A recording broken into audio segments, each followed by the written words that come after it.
في بلدة صغيرة، كانت هناك امرأة مسنة تقضي أغلب وقتها بالبكاء.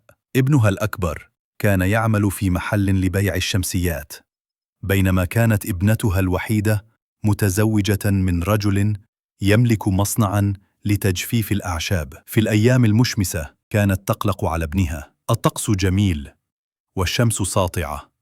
من سيشتري شمسيات الآن؟ ماذا لو خسر عمله؟ كانت هذه الأفكار تسرق راحتها وتغرقها في الحزن. وعندما تمطر السماء كانت تبكي من أجل ابنتها. بدون شمس كيف سيتمكن زوج ابنتي من تجفيف الأعشاب؟ لن يتمكنوا من البيع.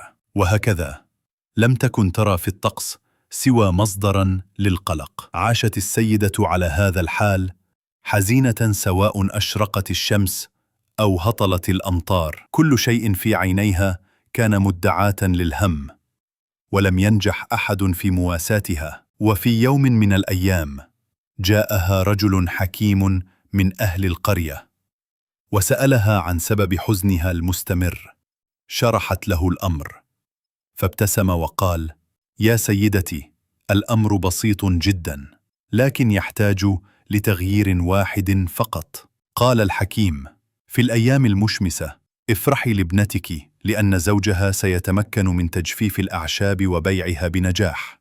وفي الأيام الممطرة افرحي لابنك، لأن متجر الشمسيات سيزدهر ويبيع كثيرا. كل ما تحتاجينه هو أن تنظري للأمور من زاوية مختلفة، فالحياة دائما فيها جانب مشرق، فقط إن قررت أن تنظري إليه. تأثرت السيدة بكلام الحكيم، وبدأت تنظر للأيام بطريقة جديدة، وبدلا من الدموع بدأت تبتسم في كل صباح، وأصبحت تعرف في البلدة السيدة المتفائلة. الحقيقة أن شيئا لم يتغير في الجو. الشمس ما زالت تشرق والمطر ما زال يهطل، لكن الشيء الوحيد الذي تغير هو نظرتها للحياة. وهذا هو سر السعادة، طريقة نظرتك لما يحدث، لا ما يحدث فعلا.